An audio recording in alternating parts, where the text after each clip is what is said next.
the solicitor had called it an estate. Cordelia Voss called it a wound. She stood at the iron gate of Ashvale Manor as the October rain needled through her coat, the rusted bars cold beneath her gloved fingers. The house rose behind the gate like something that had decided long ago to stop pretending it belonged among the living. Its towers were dark needles against the bruised sky. Its windows caught no light, not even the failing gray of late afternoon, and returned only a kind of absence, as though the glass itself had forgotten how to reflect. The solicitor, Mr. Rattate Pembridge, had explained in his dry, papery voice that the estate had come to her through her grandmother's grandmother, a woman named Alara Voss, who had died in 1891 and whose will had only just surfaced, embedded in a legal dispute settled quietly the month before. Cordelia had never heard of Alara. She had never heard of Ashvale. She had barely heard of the county, a folded crease of northern England where the moors ran grey and the villages seemed to hold their breath. She was 23 years old, a librarian's assistant in Bristol, and she had inherited a ruin. The gate opened without a key. The lock, when she touched it, simply released as though it recognized her hand. She did not find that comforting. Inside, the house smelled of cold stone and something beneath it. Something older, almost botanical. Like dried flowers left too long in a sealed room. The solicitor had warned her it would need work. He had not warned her it would feel inhabited. The silence in the entry hall was not the silence of an empty house. It was the silence of something waiting. Cordelia lit the lantern she had brought and moved through the ground floor methodically. The way she moved through everything. Carefully. Without drama. The furniture was draped in white cloth that had yellowed to ivory. The wallpaper showed hunting scenes beneath a layer of shadow and damp. A grandfather clock in the hallway had stopped at 3 minutes past midnight, its hands frozen at a position that looked almost like a plea. She found the library on the second floor. It was the largest room in the house, running the full length of the east wing, and it was the only room that felt not warm, exactly, but less cold. The shelves reached to the ceiling, still full. Whoever had sealed this house had left the books. Cordelia moved along the shelves with her lantern raised, reading spines, Latin, French, something in a script she didn't recognize. Philosophy, astronomy, illuminated manuscripts sealed in glass cases, journals with initials she couldn't place. At the far end of the library, set into the wall above a cold fireplace, was a stone panel. It was not decorative. The lines carved into it were too deliberate, too dense for ornament. She brought the lantern close and studied the inscription. It was old, older than the house, she thought. The stone had been set into the wall intentionally, salvaged from somewhere else. The lettering was a mixture of Latin and something more archaic, and she had spent 5 years cataloging rare manuscripts at the Bristol Lending Library, which meant she could read more of it than she perhaps should have been able to. A binding inscription, she realized slowly. A name seal. The kind found in esoteric texts she had catalogued and quietly found fascinating. The medieval belief that a true name, spoken aloud in a place of power, could summon, could bind, could wake. The name in the stone was long, 11 syllables. Her lips shaped it before she made a conscious decision to speak. Valerian Ash Morvain. The sound came out steady. She had a librarian's voice, quiet, precise, practiced at reading aloud in empty rooms. The fire in the cold grate lit, not gradually, not with any suggestion of kindling or spark. The hearth simply held fire where there had been none, blue at its base and rising to gold, and the warmth that radiated from it was immediate and profound and wrong in a way that raised every fine hair on Cordelia's arms. The lantern in her hand dimmed. Somewhere in the house, she could not tell from which direction, only that it was not far.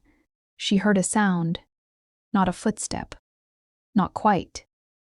It was the sound of space rearranging itself around a presence, the sound of air being displaced by something that had not been there a moment ago and was now, with absolute certainty, there. She turned. The library was still empty. The fire burned. The shadows beyond the reach of its light were absolute and perfectly still, and told her nothing. Cordelia stood very quietly with the lantern in her hand and thought, with the precise, ordered part of her mind that had always served her better than instinct, that she had made an error. She had read the name aloud in an old house she did not know, in a room full of books she had not catalogued, above a hearth that had no reason to burn. She had read it clearly. She had read it correctly. The fire crackled once, soft as a breath, and something in the shadows at the far end of the library. Beyond the last shelf, in the angle of wall where the light did not reach, went very, very still in the way that only things with intention go still, not absent, present, aware. Cordelia did not run. Running, she understood instinctively, would be the wrong response.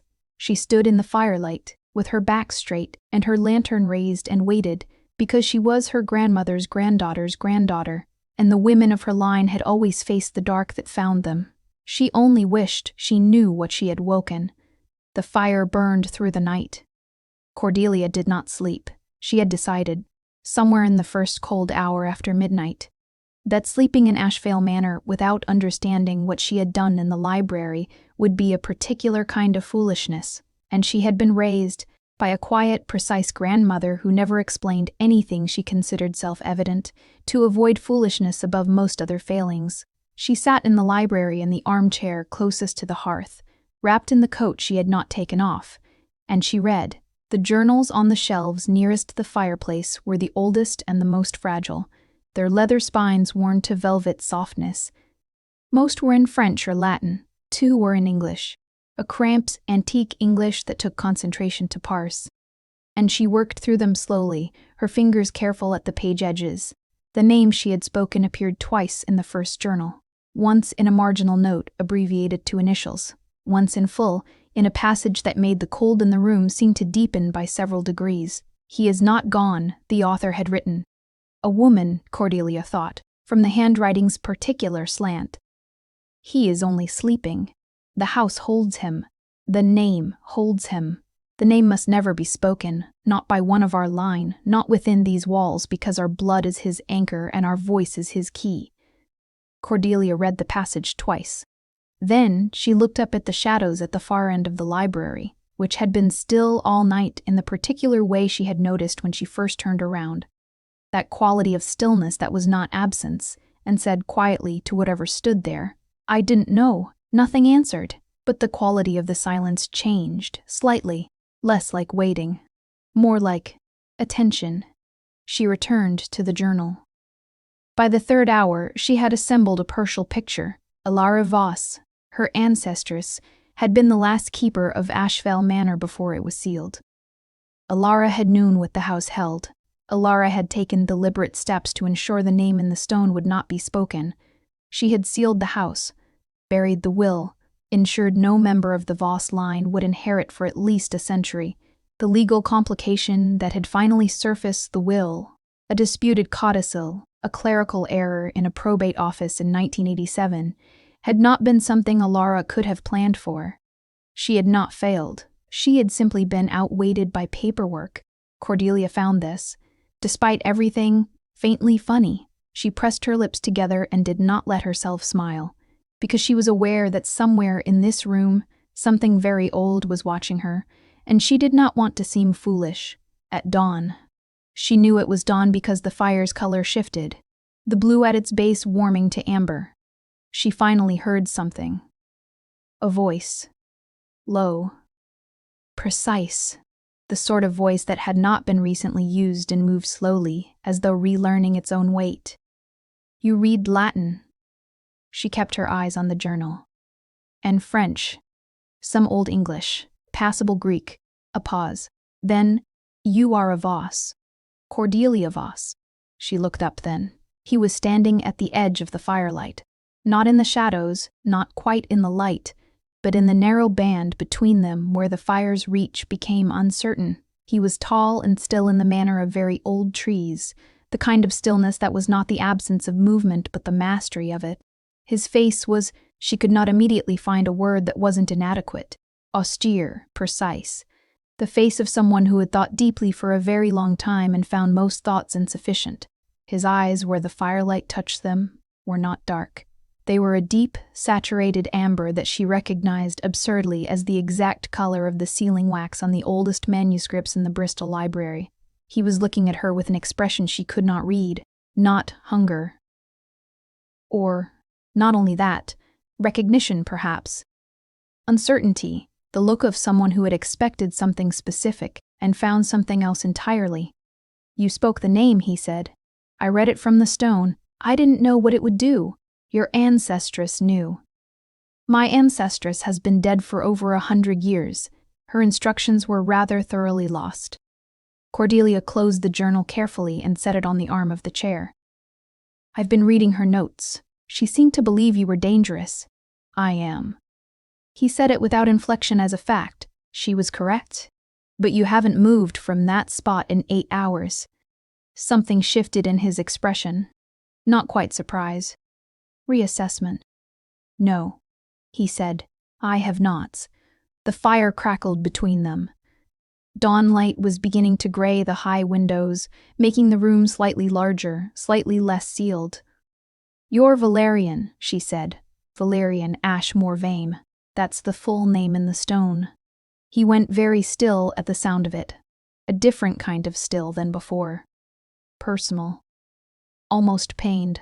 That name, he said quietly, has not been spoken aloud in 342 years. Cordelia absorbed this, until last night. Until last night. She studied him across the hearth and the surviving dark.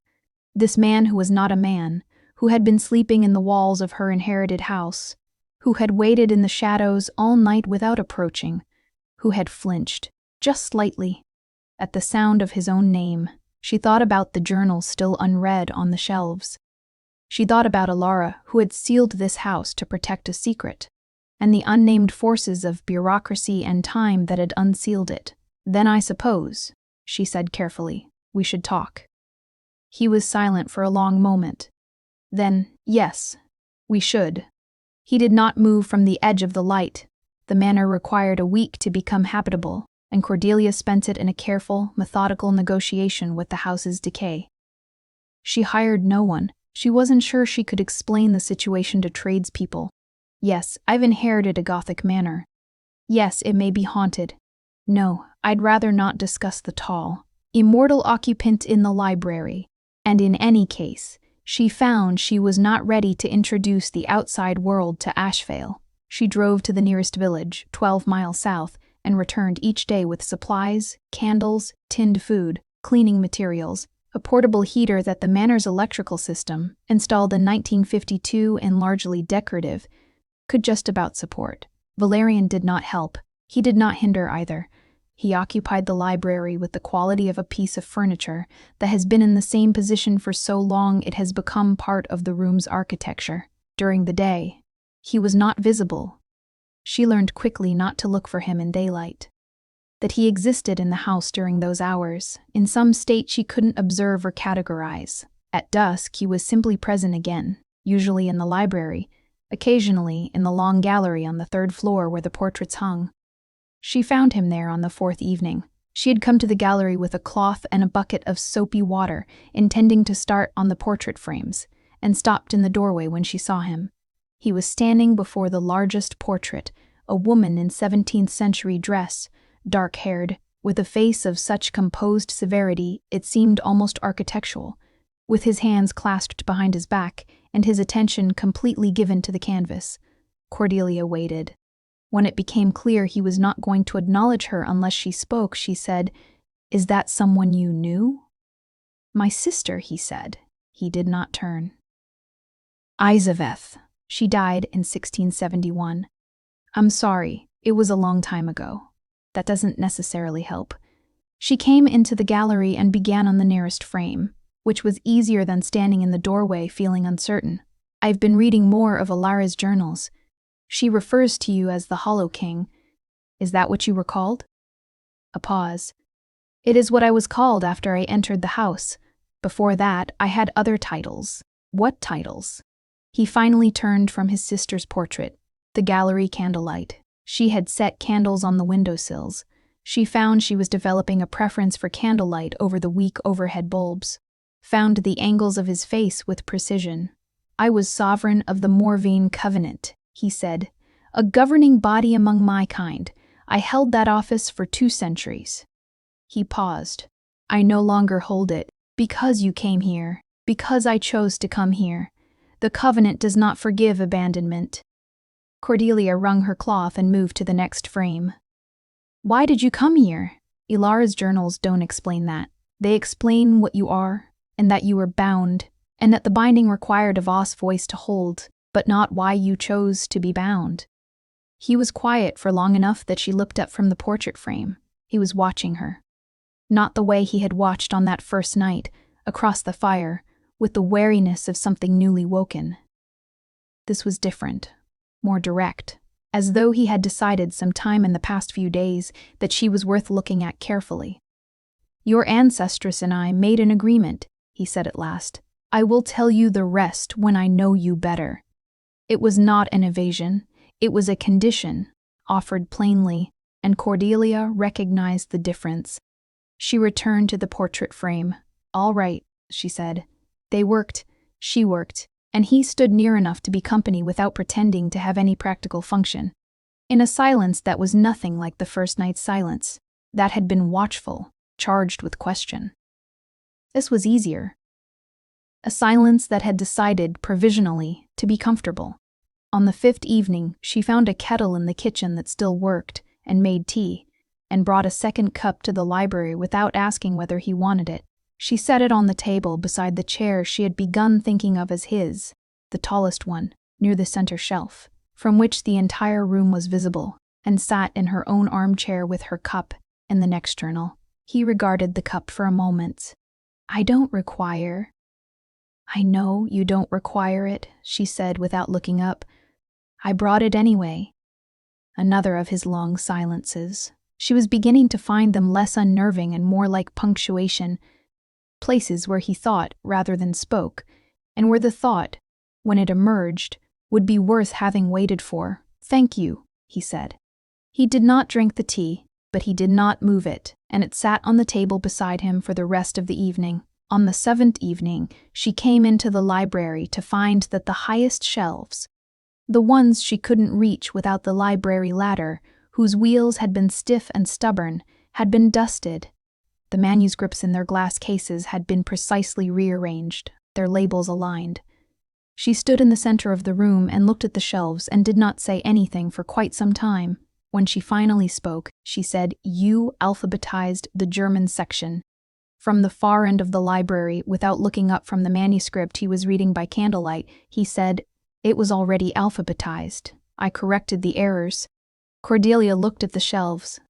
Then she looked at him. "Thank you," she said. He turned a page. It needed doing. She sat in her armchair and opened the next journal, and they read together in the candlelight, and the house around them settled its old bones into something that was not quite peace, but was close enough to mistake for it in the right light. The accident happened on a Wednesday. Cordelia had been attempting to open the cellar, which was padlocked with a lock so corroded she had finally resorted to a bolt cutter borrowed from the village hardware shop. The lock gave suddenly, without warning, the kind of mechanical capitulation that happens all at once, and the chain whipped back and caught her palm, and the bolt cutter's edge caught her wrist, and she came up from the cellar stairs into the kitchen, holding her hand against her chest with blood already soaking through her sleeve. It was not serious. She was certain of that within moments. She had a clean cloth, the cut was shallow. She had a first aid kit in her bag. But she had not yet reached for the kit when Valerian appeared in the kitchen doorway. She had not heard him on the stairs. She had not heard any approach at all. He was simply there, in the way he had been simply there on the first night, as if the space had rearranged itself around him between one second and the next. He stopped in the doorway. She had seen him still before, but not like this. This was a different quality of stillness altogether, not the controlled architectural stillness of the library, but something more absolute. His eyes had shifted color. The amber had darkened almost to black, the pupils widened, and every line of his body had gone rigid with the effort of something she understood, looking at him, to be restraint. "I'm all right," she said. Her voice was steady. She was proud of that. "I know." His voice was slightly different too, slightly rougher, as though the careful precision that normally shaped it had loosened its grip. "I should go. Stay." She was not sure why she said it. "Please. I'd rather not be alone." He remained in the doorway, not coming closer, not retreating. While she found the first aid kit and dressed the wound herself, she worked carefully, her back half turned to him, giving him whatever privacy he needed to manage whatever was happening behind those darkened eyes. When she turned back, he was looking at the wall above her head. "This will be a difficulty," he said after a moment. "Me being injury-prone or you finding it difficult?" "Both." A pause. "You should be careful in this house. It is old and in poor repair, and he stopped. "You find the smell of blood difficult," she said, not a question. "I find your blood specifically," he stopped again. "Yes." Cordelia considered this. She crossed the kitchen and stood near the table, not near him, not at a pointed distance, just near enough that they could speak without raising their voices. She had done this instinctively in the days since his name had been spoken, she realized, made small choices that were not retreat, not advance, but a careful holding of ground. "May I ask you something?" she said. He looked at her then, directly. The amber was returning to his eyes slowly, like water clarifying. "Yes. When I spoke your name, before that night, before I came, did you know it was coming? Did you have any warning?" His expression shifted through several things she could not name and settled on something that looked like honesty. "I dreamed," he said, "in the sleep. I could dream though I was bound. And yes, I dreamed of a voice. I had dreamed of it for a long time." He paused. "Decades." Cordelia was quiet, processing this. "The Voss line," she said finally. "It wasn't just that any Voss could speak your name. It was, the binding required a specific resonance. Not merely a Voss, but the right one." He was very precise about this, his voice recovering its usual controlled quality. The inscription in the stone was designed by Alara and sealed with what she called a blood key. Only someone whose blood matched the original seal would unlock the full binding with the name. My blood, yes. She held her bandaged hand and thought about this, about Alara who had loved him enough to seal him safe, or feared him enough to seal him still, about the possibility that those two things were not mutually exclusive. "Then she meant for you to be found," Cordelia said slowly. "Eventually. She sealed the house, but she left the journals. She left the name in the stone visible, not destroyed. She could have had it removed." Valerian's expression moved through that same complex passage as before. "She was not certain," he said at last. "She was not certain whether she was protecting the world from me or preserving me for it. She decided to let the future make that judgment." "And I'm the future." "You appear to be." Cordelia looked at her bandaged hand, then at him. "I haven't decided yet," she said. "Which you are." "I know," he said. "I am not asking you to." Outside the kitchen window, the moor was the color of old pewter under a darkening sky. The days were shortening. October was becoming November, and the house was settling into it, the way very old things settle into cold, not reluctantly, but with the patience of long experience. "The cellar," she said. "I was trying to open it. What's down there?" His expression did not change, but something in the room's atmosphere shifted, very slightly, the way pressure shifts before weather. "My records," he said. "Documents from the Covenant. And other things." "What other things?" "Things Alara put there for safekeeping." A pause. "Things you should probably know about." Cordelia looked at the cellar door, now hanging open on its repaired hinges, and the dark stair beyond. "Tomorrow," she said. "We'll go tomorrow, with better light." "Yes," he said, "tomorrow." She made dinner. He sat at the kitchen table and watched her cook with the expression of someone observing a practice that is both completely alien and quietly fascinating. And when she set a second plate across from her own, out of the habit that had formed over the week, he did not point out its redundancy. He simply sat with her while she ate. The cellar held 3 centuries. Cordelia stood at the base of the steps with her lantern raised and understood, looking at the shelves that ran the full length of the stone walls, that she had underestimated the scope of what she had inherited. It was not a cellar in any ordinary sense. It was an archive. The shelves were fitted stone, carved directly from the walls, and they held documents sealed in oilskin, wooden cases with brass hinges, rolls of vellum tied in ribbon gone brittle with age, and boxes whose labels she had to bring the lantern close to read. There was a table in the center, heavy oak, still sound, and on it a single object covered in black silk. Valerian descended the stairs behind her and stopped at the table's edge. "Alara organized this," he said. "In the last months before she sealed the house, she spent a year down here." "Doing what?" "Preserving what I could not." He did not touch the silk-covered object. "I gave her what I could carry from the Covenant archives before I left. She preserved it." Cordelia moved along the shelves, reading labels. The Covenant of Morvain. Founding documents, 1402. Blood law, Verbai 1609. Sovereignty records, reigns, IV. Her fingers stopped above a box labeled in Alara's distinctive hand, his history, to be read only by the one who speaks the name. She looked at Valerian.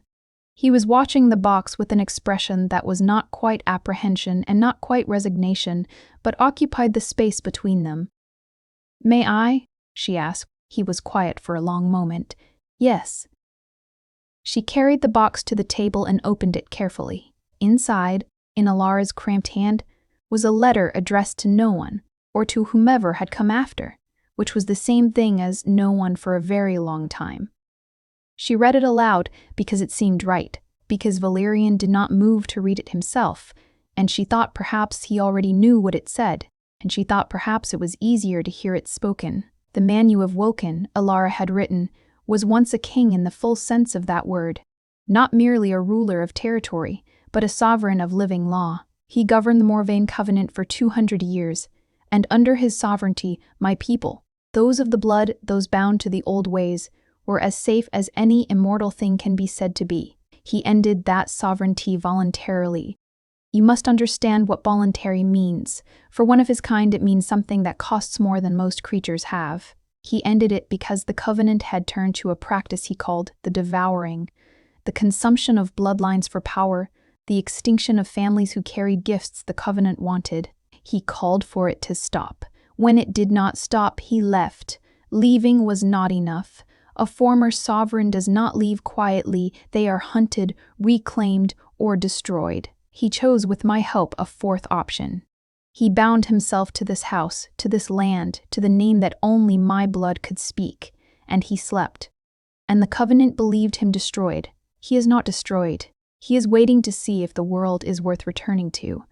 You who read this must decide whether to answer that question. Cordelia finished the letter and set it on the table and was silent. Valerian had not moved from his position at the table's edge. He was looking at the silk-covered object, and she realized, studying his face, that what she had read as apprehension was something more specific. "You didn't know what she wrote," she said. "No, she wrote the letter after I slept." He paused. "She sealed the house herself, alone, after I was bound. I did not ask her to." "She loved you." It was not an accusation and not quite a question, and he received it as neither, simply let it stand in the cold air of the cellar until it had settled. "She was my friend," he said. "For 40 years, which is a long time for a mortal and a short time for me, and I have not found another like her." Cordelia thought about that.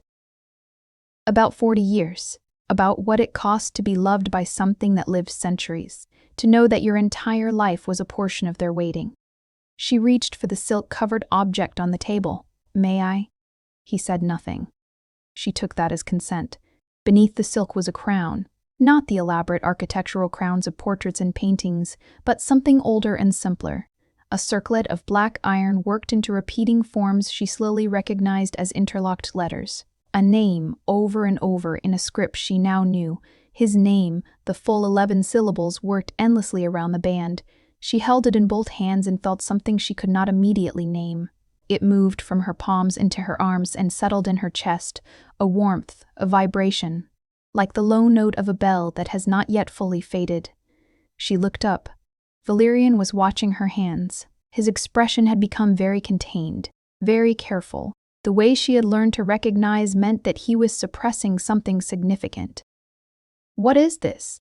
she said. "A blood-worked artifact," he said. "My name is bound into the metal. When someone of Voss blood holds it." He paused. "Alara made it, as a way of keeping part of me with her, after I was bound." Cordelia looked down at the crown. The warmth in her chest had not faded. It was sitting quietly, precisely, behind her sternum, like a second heartbeat. "Can you feel this?" she asked. A long pause. "Yes," he said, "I can feel it." She set the crown carefully back on the table and covered it again with the silk, because she thought they both needed a moment before she held it again. "We should read the rest," she said. "Yes," he said. They stayed in the cellar for 3 hours. By the time they climbed back up the stairs into the kitchen, the night had fully settled over the moor, and the house had gone as dark as it got, which was very dark indeed. She found the pamphlet slid beneath the Manor's front door on a Thursday morning. It was old, not antique, not like the documents in the cellar, but old in the particular way of something printed 20 or 30 years ago and kept in poor conditions. The paper was cheap, yellowed. The text inside was in a dense, deliberate font, the kind chosen to imply authority. Concerning the unaccounted sovereign, a notice of the Morbane covenant to all affiliated parties. Cordelia read it twice at the kitchen table, then brought it to the library. Valerian was at the center shelf when she came in, standing before the glass cases with his hands behind his back. He turned when he heard her step and took the pamphlet from her when she held it out without reading his expression first, which she had been doing more often lately, acting before she thought about how it might appear, a habit she hadn't had a month ago. He read it. His expression did not change. "They know," she said. "They suspected," he said. The name being spoken would have registered through the old blood ties. Any Covenant member of sufficient age would have felt it, a disturbance, a resonance, like a bell rung in a sealed room. He set the pamphlet on the reading table. They did not know where. They have now found where. "How long do we have?" He considered this with the careful precision that characterized everything he did. "A week, perhaps 2. They will not move hastily. The Covenant is methodical." Cordelia thought about this. What do they want? Me. Simply, flatly. A former sovereign who fled rather than be destroyed is an unresolved problem. They will want me returned or eliminated. And, he paused. And? You, he said. A Voss who can speak the blood name is a resource. The Covenant collects resources. The phrase "the devouring" from Alara's letter moved through her memory. "So we have a week," she said, "to be ready." He looked at her for a long moment. "You could leave. Take the journals, remove yourself from the estate. They have no particular interest in you if you are not here." "If I'm not here," she said carefully, "they take you." "Yes, and do what?" "Reclaim me, most likely. Return me to Covenant control." He paused. "I was a sovereign. I know the full blood law. I know every covenant and binding that has governed my kind for 4 centuries. That knowledge, under their control." He paused again, more deliberately. "It would not be good." Cordelia looked at the pamphlet on the table, then at him. "Then I'm not leaving," she said. He was very still. "Cordelia." It was the first time he had used her name. She felt it land with a specificity that surprised her, not dramatically. Nothing about the way she felt things was dramatic, but distinctly, a small, precise warmth that settled next to the warmth she'd felt holding the crown in the cellar. "I'm not leaving," she said again. "Tell me what we need to do." What they needed to do, it emerged, was complicated, archaic, and required 3 specific things from the cellar that Cordelia spent the following 2 days cataloging while Valerian explained the blood law to her in careful, patient detail. The Covenant's authority over him rested on 2 things: his absence from sovereign duty and the fact that he had bound himself without Covenant sanction. To contest their claim, he needed to formally renounce his former sovereignty, a ceremony that required witnesses of specific kinds, and to establish a new form of binding that the Covenant had no legal precedent to override. "What kind of binding?" she asked, on the second evening sitting across the library table from him with the blood law documents spread between them. He was quiet for longer than usual. "There are 3 old forms that predate the Covenant's bounding," he said at last. "They cannot legislate over what came before them. The strongest of the 3 is a mutual covenant, a binding agreed to by both parties sealed by shared blood." Cordelia did not look away from him. "A blood bond," she said. "Yes. Between you and me. Yes." A pause. I am not asking this of you. I am explaining the legal options. It is one of several." "What are the others?" He listed them. Cordelia listened carefully and asked 3 clarifying questions and considered each alternative with the same methodical attention she gave everything, and then she said, "The mutual covenant is the strongest." "Yes. And it would be permanent." For your lifetime, yes. For me, considerably longer. She looked at the documents on the table. She thought about Alara, who had made a different kind of choice. The crown in the cellar, 40 years of friendship, a sealed house, and about what it meant to be the right Voss for this particular moment. I need to think about it, she said. Of course, he said immediately. Take whatever time you need. She gathered her notes and went to bed, which she had been doing at a normal hour most nights. Having established that the library was his space in the dark hours and the daylight was hers in the house's upper rooms, a division that had arrived organically and suited them both, she lay in the dark of the room she had chosen, the smallest bedroom with the least ornate wallpaper and a view over the back garden toward the moor, and thought about the word permanent. She was 23 years old. She had been in this house for 19 days. She thought about his voice when he said her name. She thought about his sister's portrait, and the precise way he had said she was my friend, and the crown that pulsed warmth into her palms. She did not decide that night, but she noticed that the idea had stopped frightening her, and she wasn't sure when that had happened. They came on a Sunday, which Cordelia thought was a strange choice for an ancient and powerful supernatural governing body, until she remembered that the covenant was older than the English calendar and probably made no distinction between days. There were 4 of them. She saw them from the bedroom window as dawn broke over the moor, 4 figures approaching along the track that led to the gate, moving with the same particular quality of motion that she had learned to associate with Valerian, deliberate, too precise, occupying space differently than humans did. She was downstairs in 4 minutes. Valerian was already at the front door. He had not slept. She was not sure he slept precisely, only that he did not move in the same way during daylight, and he was dressed, she noticed irrelevantly, with more formality than she had seen before. His coat was older, darker, and carried a quality of intention, as though it had been chosen rather than simply put on. Stay inside, he said. No, she said. He looked at her. She met his eyes, which were amber and very steady, and did not flinch. He looked away first, not in defeat, she thought, but in acknowledgement. She stood slightly behind him in the doorway as the 4 Covenant members reached the gate. They were old. She understood this not from their faces. They looked, like Valerian, simply adult, but from the quality of their attention, which was the attention of things that have seen several centuries' worth of mornings. Their leader was a woman with silver hair and dark eyes who looked at Valerian with an expression Cordelia recognized after a moment as relief complicated by purpose. More vain, the woman said. Lavinia, Valerian said. His voice was perfectly level. You are recalled to the covenant. There is a formal tribunal pending your return. The woman's eyes moved to Cordelia with a precision that was not quite hunger but was adjacent to it. And the Voss heir is to come as well. A voice that can speak a sovereign's true name is a matter for the full body to assess. She is not under covenant jurisdiction, Valerian said. She is a private mortal citizen. She holds a blood key. That makes her. She holds nothing that the covenant has standing to claim. His voice had not raised. It had instead done something more alarming. It had become quieter, more precise, each word placed with the care of someone who knows they are choosing between outcomes. I will hear the tribunal's charges. I will not bring her. Lavinia looked at him for a long moment. You are not in a position to dictate terms, Morvain. The binding is broken. The binding was completed as intended, Cordelia said. She was not sure where the impulse came from.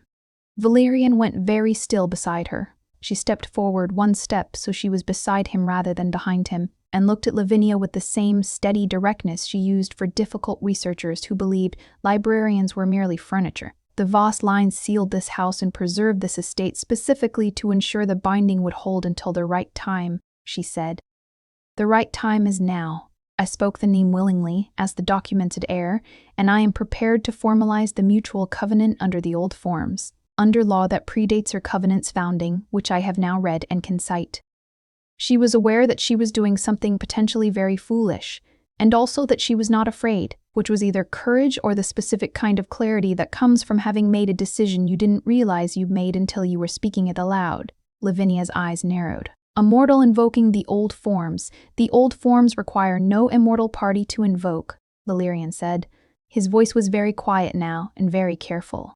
They require only 2 willing parties and the proper blood seal. I was unwilling to initiate. I have not initiated.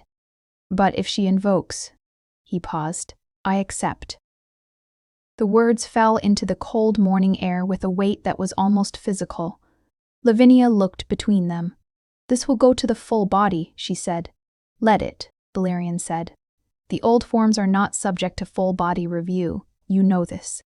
A long silence on the moor, the wind moving through the dead grass, the 4 Covenant members and the 2 of them in the doorway, with the weight of 3 centuries of blood law between them. Then the man on Lavinia's left, older, quieter, with the look of someone who had memorized more documents than he had enjoyed, said, He's right, Lavinia. The pre-Covenant forms are outside our jurisdiction if properly invoked. Another silence. You have 48 hours, Lavinia said finally to Valerian. The tribunal will convene remotely. If the old form covenant is not sealed by then, we take jurisdiction. She turned and walked back down the track, and the 3 others followed. Cordelia stood in the doorway until they were gone. Then she said, 48 hours. Yes. Valerian's voice was not quite what it had been. Something in it had shifted, in the same way his eyes shifted from amber to darker when something moved him significantly. Then we should go to the cellar, she said, and get what we need. He turned and looked at her, full on, direct, with the amber eyes and the stillness and the expression she had been learning to read, which was difficult because he had spent centuries becoming very hard to read, and which she had been making progress on anyway. You don't have to do this, he said. I know, she said. I've decided to. She went inside. After a moment, she heard him follow. She moved through the house with the same calm she brought to everything, and Valerian watched her and understood, with a precision that had taken months of the old sleep to develop and less than a month of waking to confirm, that he had been dreaming of her specifically, not of Voss, not the right voice. Her. He had not said this. He did not intend to say it. She was 23 years old and had walked into his house 19 days ago and had not run from anything she found there. And he was something that had buried its last friend 130 years ago and had chosen unconsciousness over continuing to exist in a world that had not yet produced a good enough reason to stay awake in.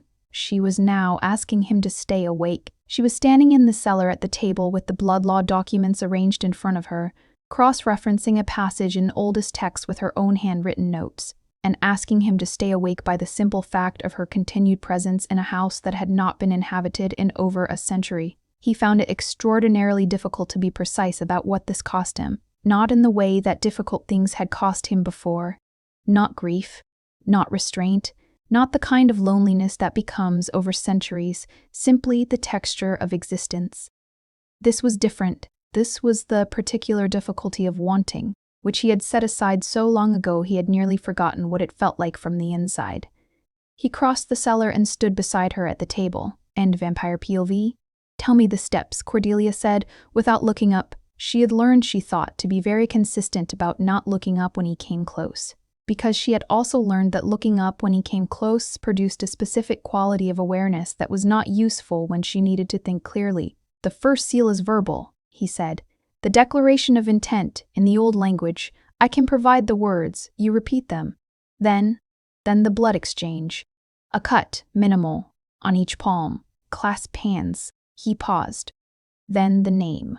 My full name, again, spoken by you, with the intent explicitly declared, that anchors the covenant in the blood key. She looked up then, because she had decided to look at him directly when they discussed difficult things as a matter of policy. Is it painful? For you? He seemed surprised by the question. No, the binding is, he considered. It is more like being recognized than being constrained. She nodded and looked back at the documents. And for the tribunal, once it's done, they truly can't override it.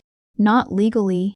They may attempt to contest it politically, but the old forms are written into the foundational compact that the covenant itself signed at its formation. They cannot delegitimize the document that legitimizes them. You were a lawyer, she said, in some sense. I was a sovereign. The difference is that lawyers interpret the law and sovereigns are expected to embody it. A pause.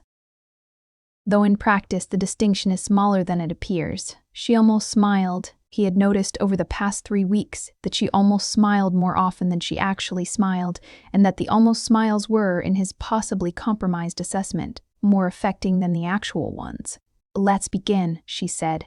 The old form verbal declaration took 11 minutes. He provided the phrases in the pre-covenant language, a form of medieval Norman French mixed with something older that had no surviving name, and she repeated them with the precision that weeks of trust and 5 years of rare document cataloging had prepared her for. Her pronunciation was careful and correct, and the words settled into the cold air of the cellar with the gravity of things that have weight in more than one sense. When the verbal portion was finished, she held out her right hand. He produced the knife from the inner pocket of his coat, the oldest thing she'd seen him handle, the blade black with age, the handle worn smooth. He looked at her hand for a moment. "You are certain," he said. "You've asked me that 4 times in the past 2 days," she said. "I'll tell you if my answer changes." He cut her palm carefully, cleanly, the precise minimum, and then his own. And she looked at his face when the blade touched his skin and saw the same expression she had seen in the kitchen over her bandaged wrist.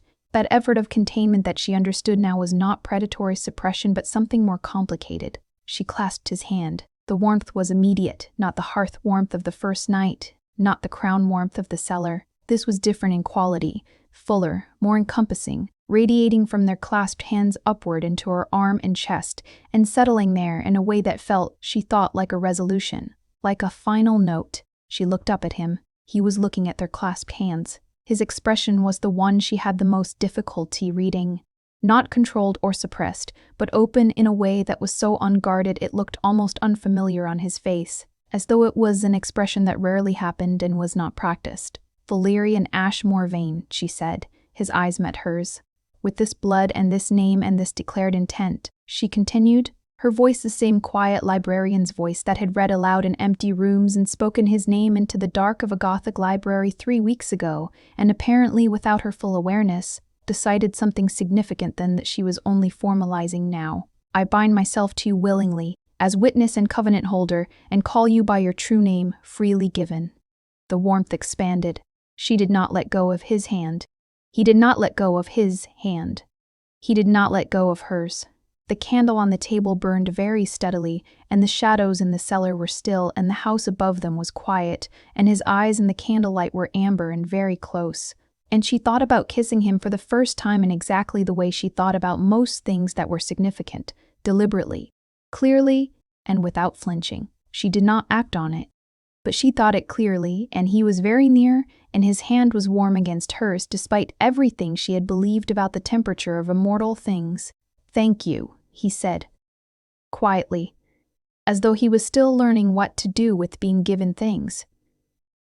"You're welcome," she said, equally quietly. They remained exactly as they were for a little while longer. The tribunal met remotely, as Lavinia had promised, in a fashion Cordelia did not fully understand and did not ask Valerian to explain in detail, because there were certain things about the mechanics of the supernatural world that she had decided to absorb incrementally rather than all at once, as a matter of preserving her capacity to function. She understood the outcome, which was what mattered. The old form covenant was held valid. The tribunal's challenge, submitted through channels that manifested as a sealed letter delivered to the Manor's gate by a courier who did not look entirely human, was dismissed by its own legal counsel. The pre-covenant forms were irrevocable.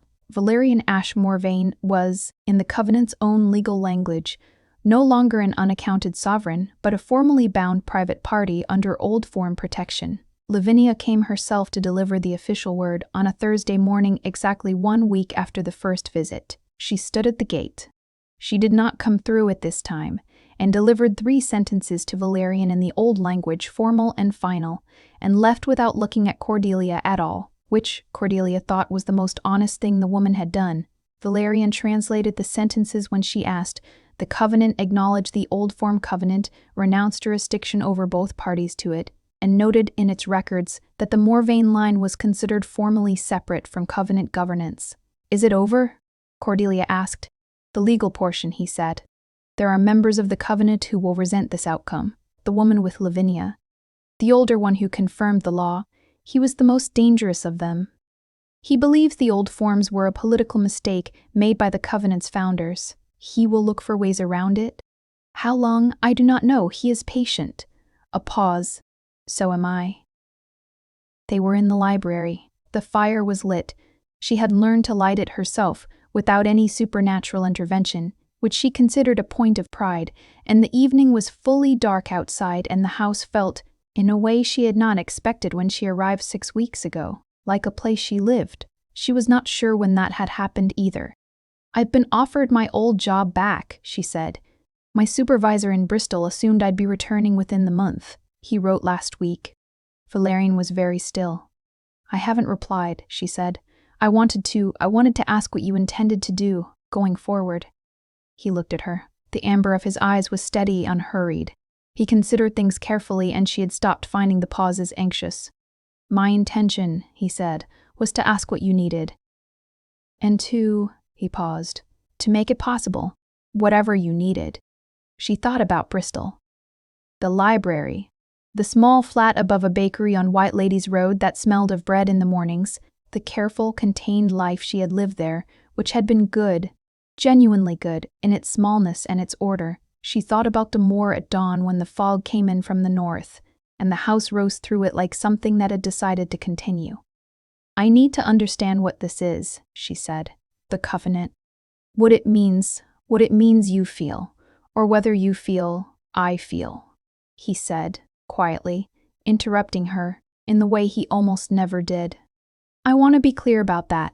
I feel considerably more than I have felt in 300 years, and I am aware that this is—" He paused again. "Disproportionate, given the time elapsed. I am aware that 6 weeks is a very short time." "Not for me," she said. He looked at her. "6 weeks is not a short time for me," she said. "It's a significant portion of the time I've been alive, in the way it's been experienced. I don't feel like I met you 6 weeks ago." She considered this. "I feel like I met you when I walked into this house, and the house knew me, and you knew me even before you saw me. That's a very strange feeling to try to reason with." He was very quiet. His hands rested on the arms of his chair with perfect stillness. "Alara said something to me once," he said at last. "In the last year, when she was very old. She said that the difference between mortal love and whatever I was capable of was that mortal love was bounded by time, and mine was not, and she thought this made mine less rather than more, because love that cannot be lost is love that cannot be fully given." He paused. "I disagreed with her then. I have thought about it for 130 years. What do you think now?" "I think she was wrong," he said. "I think what cannot be lost can be fully given. I think it is precisely because I cannot lose it that I can give it without reservation." He looked at her steadily. "I have not been able to give it without reservation in a very long time." Cordelia sat with this in the quiet firelight. "I'm going to write to my supervisor," she said after a while, "and tell him I've inherited a significant historical estate that requires full-time archival management, and that I'll be staying in the north for the foreseeable future." Something in Valerian's expression changed, very slightly. The particular change she had been learning to read as the thing he felt when he was given something he had not expected to receive. That, he said carefully, would be a welcome development. She almost smiled, and this time, looking at the fire with the warmth of it on her face and the warmth of the covenant still sitting quietly in her chest where it had been since the cellar, she let it become an actual smile. He was looking at her when she did. She knew, because she could feel it, the same way she could feel the crown's pulse from 3 rooms away. "Valerian," she said, for the pleasure of saying it, now that she knew it was also the pleasure of his name being spoken. "Yes," he said simply, giving her that too. He found her on the roof, in December. She had discovered, in the 7th week of her residence at Ashvale Manor, that there was a section of the east wing's flat roof accessible from the highest landing's window, and that from it, on clear nights, the moor ran away to the horizon in every direction under stars of a clarity she had never seen in the city. She went up on clear nights now, when she couldn't sleep, which was occasionally, and stood in the cold with her coat drawn tight and the dark spread around her and something in her chest that was not quite loneliness and not quite its opposite, but which was the particular feeling of a life that has changed shape and is still in the process of understanding the new shape. He came up beside her without sound, which she had stopped startling at.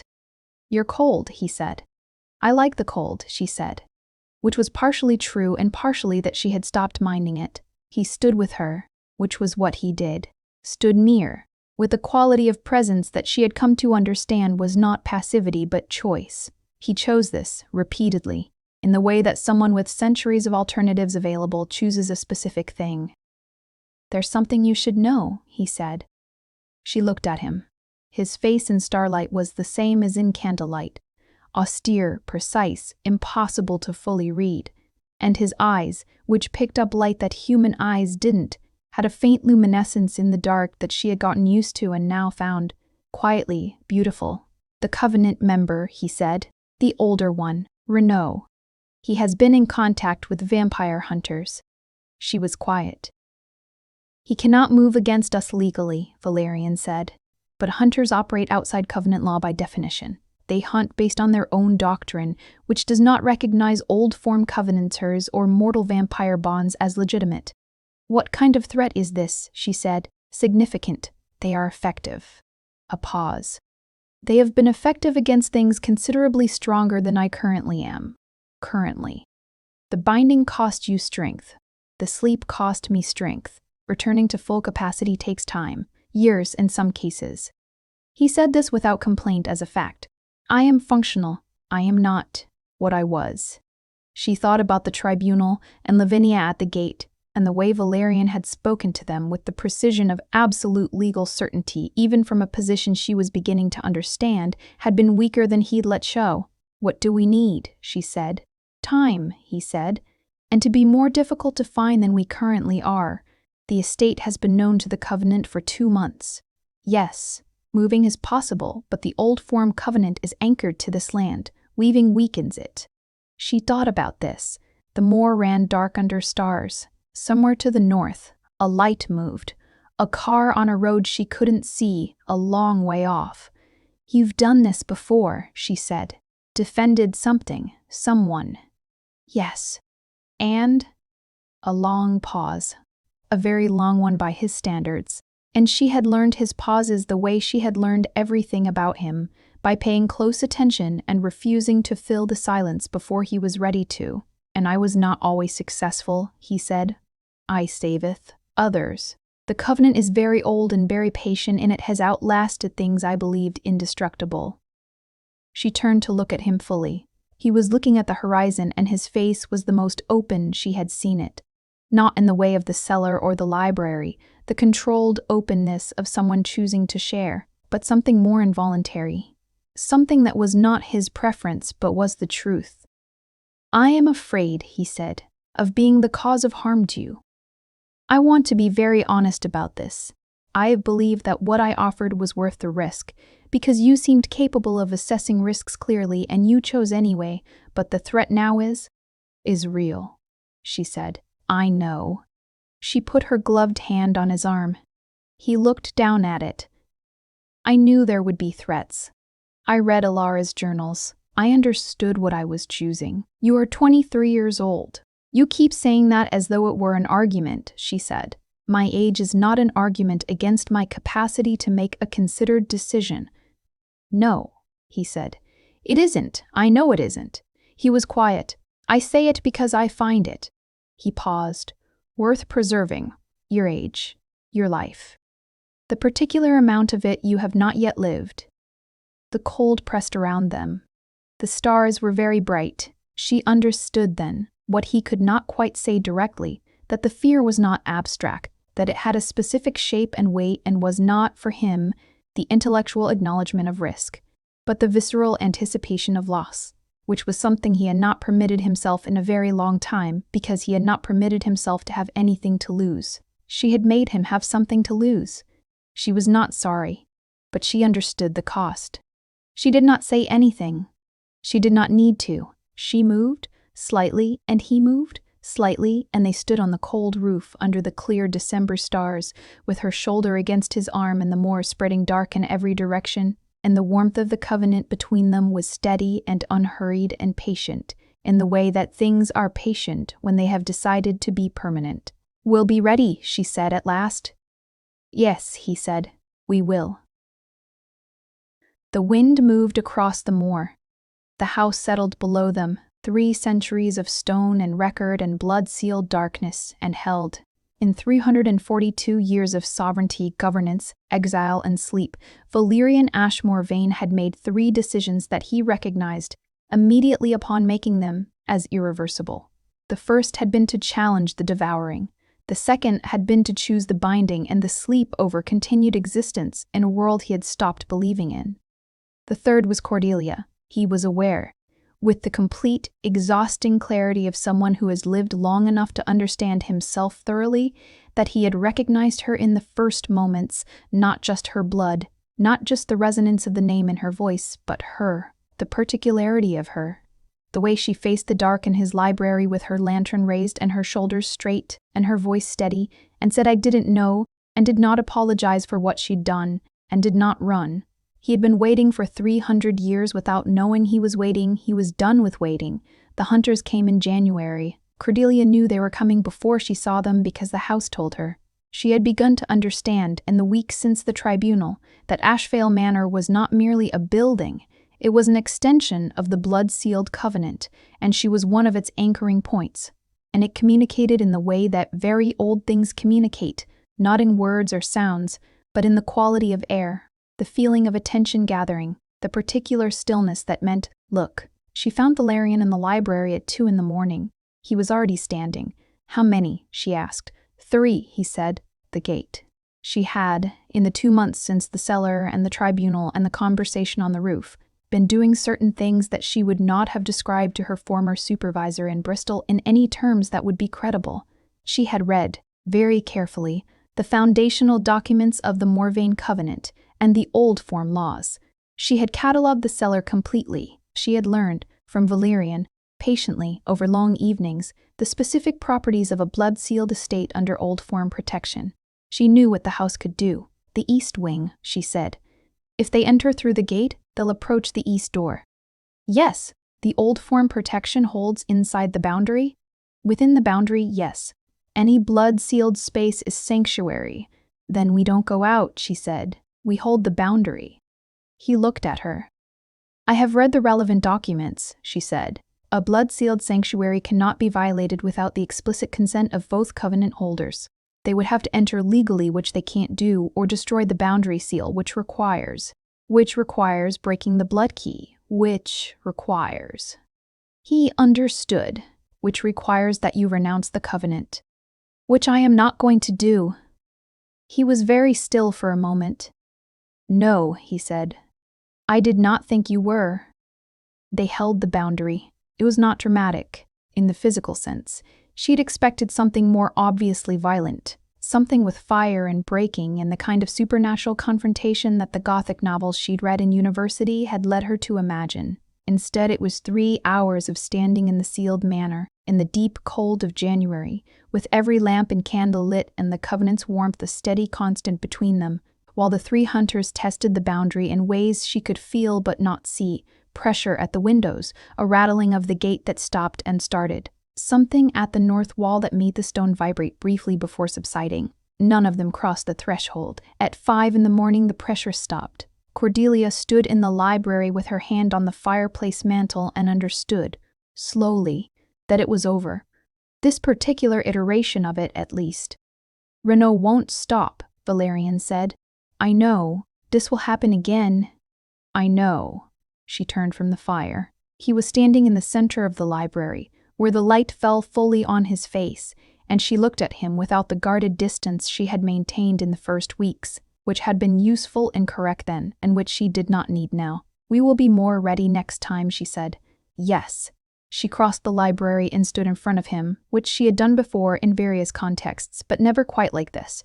Deliberately, consciously, without the purpose of a task or a conversation providing cover for the proximity. He did not move. He was looking at her with that open expression, the one that was not his preference and was the truth. She reached up and put her hand against his face, which was cooler than human temperature and exactly as it was. And she had thought about this specific action on the roof in December and in the cellar and in the long evenings over blood law documents, and she had not acted on it until now, because she was not someone who acted before she was certain. She was certain. He turned his face very slightly into her hand, a small movement, almost involuntary. The most ungoverned thing she had seen from him. Valerian, she said. Yes, he said. She kissed him, which was quiet and careful and entirely like everything else about her.